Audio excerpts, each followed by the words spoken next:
अरे सबके थोबड़े क्यों लटके हैं? Don't worry, you are in safe hands. जगह के लिए नया हूँ, फील्ड में नहीं।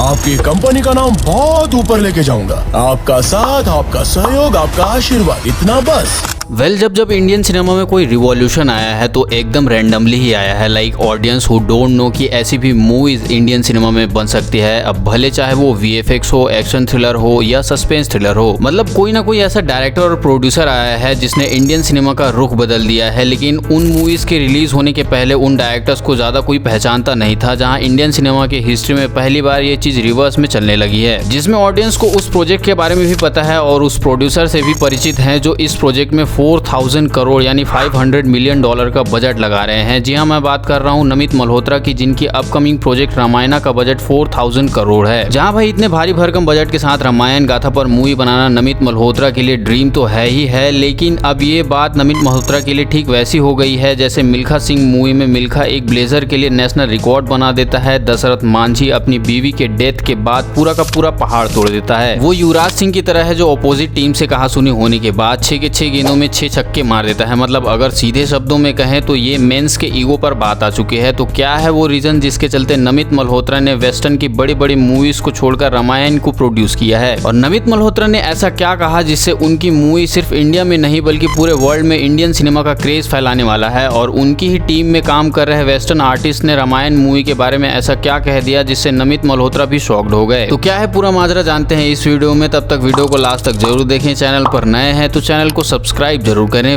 जब रॉकिंग स्टार यस की KGF चैप्टर 1 रिलीज हुई थी तो उन्हें एक पॉडकास्ट में पूछा गया था कि is there any chances to coming Bollywood industry? तो रॉकी भाई ने कहा था कि आई डोंट लाइक बॉलीवुड और any other industry, I am happy with that. लेकिन इसके साथ साथ उन्होंने एक और बड़ी बात बोली कि इंडिया में सिर्फ एक ही इंडस्ट्री है, इंडियन फिल्म इंडस्ट्री यानी इंडियन सिनेमा, और मेरा एक ही विजन है इंडियन सिनेमा को ग्लोबल ऑडियंस के बीच रखना। और ये विजन शायद KGF चैप्टर 1 के पहले से ही था। और ये सब मैं इसलिए बता रहा हूँ क्योंकि जब नमित मल्होत्रा और रॉकिंग स्टार यस के बीच रामायण मूवी को प्रोड्यूस करने और पार्टनरशिप में काम करने की डील हुई तो यही एक पिक पॉइंट था दोनों के माइंडसेट का, जहां से मूवी का बेस बनना स्टार्ट हुआ। जहां भाई इसमें मुझे ये समझ नहीं आ रहा कि नमित मल्होत्रा और नितेश तिवारी शुरू से ही यश को एज रावण और मूवी प्रोड्यूसर मान रहे थे। तो ये कुछ गेंदू लोग कह रहे हैं कि ऋतिक रोशन एज रावण के कैरेक्टर के लिए फर्स्ट चॉइस में थे। मतलब ये PR टीम भी कहीं भी हकती हुई नजर आएगी। खैर बात करें इंडियन सिनेमा में रिवॉल्यूशन लाने वाले मूवी डायरेक्टर्स की तो RRR मूवी के बाद से ही इंडियन सिनेमा और हॉलीवुड के बीच कम्युनिकेशन बनना स्टार्ट हुआ। लेकिन ये कहने में कोई बुराई नहीं है कि बॉलीवुड ने हॉलीवुड को फॉलो कर उन्हीं की तरह मूवी बनाना स्टार्ट कर दिया। Like story, dressing sense, climax, even movie का टाइटल भी हॉलीवुड को फॉलो करते हुए रखे। जहां साउथ इंडस्ट्री में चाहे वो टॉलीवुड हो, कॉलीवुड हो, मॉलीवुड हो या सैंडलवुड हो, इन इंडस्ट्रीज की मूवीज में पूरा भारत झलकता है। मतलब भारत का कल्चर, भारत का इतिहास, ड्रेसिंग सेंस और स्टोरी। और यही वो यूनिक वे है जहाँ से इंडियन सिनेमा ग्लोबल ऑडियंस तक पहुंचाई जा सकती है। बात करें डीनेज यानी डबल नेगेटिव VFX कंपनी की तो इस कंपनी ने क्रिस्टोफर नोलन की मैक्सिमम मूवीज में, एवेंजर्स में, डून में, इंटरस्टेलर में काम किया है। और इस कंपनी ने 8 बार ऑस्कर अपने नाम किया है। जहां भाई एक 18 साल के नमित मल्होत्रा जिनका पूरा परिवार बिजनेसमैन होता है, वहां नमित मल्होत्रा सपना देखता है हॉलीवुड मूवीज के साथ काम करने का, जो कि सच भी हो जाता है। और एक दिन यही बंदा इस डीनेज VFX कंपनी का CEO बन जाता है। वहीं नमित मल्होत्रा इंडियन थे लेकिन हॉलीवुड के फिक्शनल स्टोरी की मूवीज को देखकर उन्हें ये लगने लगा कि इससे अच्छी स्टोरी और इतिहास इंडियन सिनेमा में है। लेकिन प्रॉब्लम यही थी कि हॉलीवुड वाले इसे मानने को तैयार नहीं थे। जहां RRR मूवी के बाद ये बात थोड़ी ही ग्लोरीफाई हो पाई ग्लोबल ऑडियंस के बीच, लेकिन फिर भी वो क्रेज और पोटेंशियल शो नहीं कर पाई जो इंडियन सिनेमा डिजर्व करती है। और ये बात मैं नहीं बल्कि खुद नमित मल्होत्रा ने कही है। वहीं नमित मल्होत्रा के लिए ये सुन पाना बहुत ज्यादा मुश्किल हो गया कि इंडियन सिनेमा बहुत पीछे है ग्लोबल सिनेमा के लिए, क्योंकि जो आर्टिस्ट हॉलीवुड मूवीज में VFX देते हैं वो शायद सबसे आगे होने चाहिए थे, स्पेशली इंडियन कल्चर के अकॉर्डिंग। और यही वो टर्निंग पॉइंट था जहां से नमित मल्होत्रा ने रामायण गाथा पर मूवी बनाने का फैसला किया। लेकिन डायरेक्टर ओम रावत के चलते ऑडियंस इस मूवी को लेकर ज्यादा उम्मीदें नहीं लगाना चाहती। वहीं प्रोड्यूसर नमित मल्होत्रा ने इस मूवी को स्टार्ट करने से पहले बहुत सी चीजें देखी और पढ़ी है। इवन उनकी मदर भी बहुत बड़ी भक्त है श्री राम जी का, जिनके अकॉर्डिंग नमित मल्होत्रा का कहना है कि ये मेरे लिए मूवी नहीं है, यह एक इतिहास है जो पूरे वर्ल्ड में ग्लोबली रिलीज होना चाहिए। और जो भी फिक्शनल स्टोरी रिलीज हो रही है उससे कहीं ज्यादा कैपेबल हमारी हिस्ट्री है। सो इस बात की थिंकिंग और ओवर ओवर थिंकिंग जायज़ है, क्योंकि इससे मेकर्स भी थोड़े फियर में रहेंगे कि आखिर ये मूवी सही डायरेक्शन में बन रही है या फिर नहीं। जहां इनके अकॉर्डिंग रामायण वो मूवी है जिसमें विजुअल वाइज काम करना सबसे ज़्यादा टफ है कंपेयर टू हॉलीवुड मूवीज, और इसी कारण मेकर्स इस मूवी को बनाने में विकॉन वाइल्डकायरी कैमरा का यूज़ कर रहे हैं जो 1 सेकेंड में 2000 फ्रेम्स को कैप्चर करता है, क्योंकि रामायण मूवी में जितना इंपॉर्टेंस इंसान का है उतना ही इंपॉर्टेंस पशु पक्षियों का है। वहीं इसके साथ साथ मेकर्स इसमें 86 कैमरास का भी यूज कर रहे हैं डिटेलिंग वाइज, और इन सब के चलते उन्हें better stunt director, music directors की भी जरूरत थी, जिसमें नॉरिस एस स्टंट डायरेक्टर काम करेंगे जिन्होंने बड़ी बड़ी हॉलीवुड मूवीज में काम किया है। वहीं म्यूजिक डायरेक्टर्स में हैंस जिमर और AR रहमान, जहां इस मूवी का टोटल बजट अब 4000 करोड़ यानी $500 मिलियन